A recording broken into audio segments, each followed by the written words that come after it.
ಸ್ನೇಹಿತರೆ, ನಮ್ಮ ಚಾನಲ್ಗೆ ನಿಮಗೆಲ್ಲ ಸ್ವಾಗತ. ಮಾರ್ವಾಡಿ ಮನೆಯಲ್ಲಿ ಯಾಕೆ ಲಕ್ಷ್ಮಿ ನೆಲೆಸಿರುತ್ತಾಳೆ ತಿಳಿದುಕೊಳ್ಳಬೇಕಾ?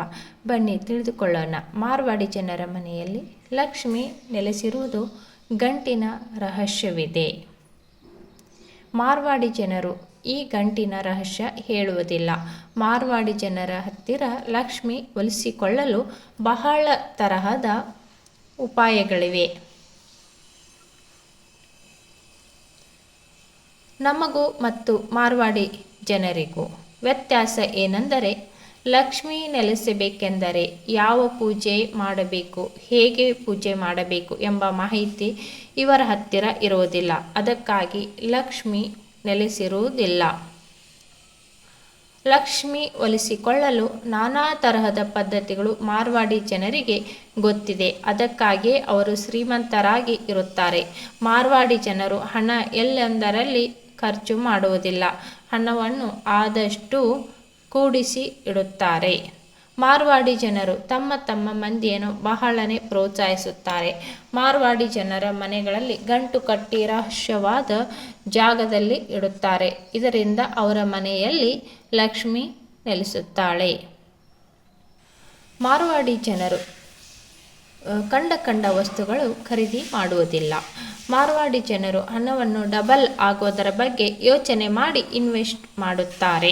ಇವರು ಸ್ವಂತ ಮನೆ ಕಟ್ಟಿಕೊಳ್ಳುವುದಿಲ್ಲ. ಬಾಡಿಗೆ ಮನೆಯಲ್ಲಿ ಇದ್ದು ಆ ಹಣವನ್ನು ಬಿಸ್ನೆಸ್ ಮಾಡಲು ಉಪಯೋಗಿಸುತ್ತಾರೆ. ನೀವು ಕೂಡ ಮಾರ್ವಾಡಿ ಜನರ ತರಹ ಶ್ರೀಮಂತರಾಗಬೇಕು ಅಂದರೆ ಈ ಗಂಟಿನ ರಹಸ್ಯ ತಿಳಿದುಕೊಳ್ಳಿ. ಶುಕ್ರವಾರ ಅಮಾವಾಸ್ಯೆ ಬಂದಾಗ ಈ ಗಂಟು ಕಟ್ಟಿ ಇಡುತ್ತಾರೆ. ಮನೆಯಲ್ಲಿ ಯಾರಾದರೂ ತೀರಿಕೊಂಡರೆ ಈ ಗಂಟನ್ನು ಹೊಳೆಯಲ್ಲಿ ಬಿಡುತ್ತಾರೆ. ಮತ್ತೆ ಹೊಸ ಗಂಟು ಕಟ್ಟಿ ಇಡುತ್ತಾರೆ. ಇದರ ಜೊತೆಗೆ ಅವರು ಕಷ್ಟಪಟ್ಟು ಅವರು ಕೆಲಸ ಮಾಡುತ್ತಾರೆ. ಮಾರ್ವಾಡಿಯ ಗಂಟಿನ ರಹಸ್ಯ: ಒಂದು ಕೆಂಪು ವಸ್ತ್ರ ತೆಗೆದುಕೊಳ್ಳಬೇಕು. ಒಂದು ಹಿಡಿಯಷ್ಟು ಗುಲಗಂಜಿ ತೆಗೆದುಕೊಳ್ಳಬೇಕು. ಕುದುರೆ ಲಾಳ ತೆಗೆದುಕೊಳ್ಳಬೇಕು. ಲವಂಚ ಬೇರು ಸ್ವಲ್ಪ. ಈ 3 ವಸ್ತುಗಳು ಕೆಂಪು ವಸ್ತ್ರದಲ್ಲಿ ಕಟ್ಟಿ ಇಡುತ್ತಾರೆ. ಗುಲಗಂಜಿ ಲೆಕ್ಕ ಹಾಕಿ ತೆಗೆದುಕೊಳ್ಳುವುದಿಲ್ಲ. ಕೈಗೆ ಬಂದಷ್ಟು ತೆಗೆದುಕೊಳ್ಳಬೇಕು. ಈ ಗಂಟನ್ನು ಯಾರ ಕಣ್ಣಿಗೂ ಬೀಳದ ಜಾಗದಲ್ಲಿ ಇಡಬೇಕು. ದಿನಾಲು ಈ ಗಂಟಿನ ಪೂಜೆ ಮಾಡುತ್ತಾರೆ.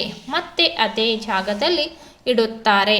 ಗಂಟು ಕಟ್ಟಿ ಇಟ್ಟಿರುವ ಜಾಗ ಯಾರಿಗೂ ಹೇಳಬಾರದು.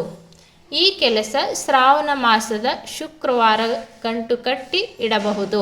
ಸ್ನೇಹಿತರೆ, ಈ ವಿಡಿಯೋ ನಿಮಗೆ ಇಷ್ಟವಾಗಿದ್ದರೆ ಒಂದು ಲೈಕ್ ಕೊಡಿ. ನಮ್ಮ ಚಾನಲ್ಗೆ ಸಬ್ಸ್ಕ್ರೈಬ್ ಮಾಡಿ. ಎಲ್ಲರಿಗೂ ಧನ್ಯವಾದಗಳು.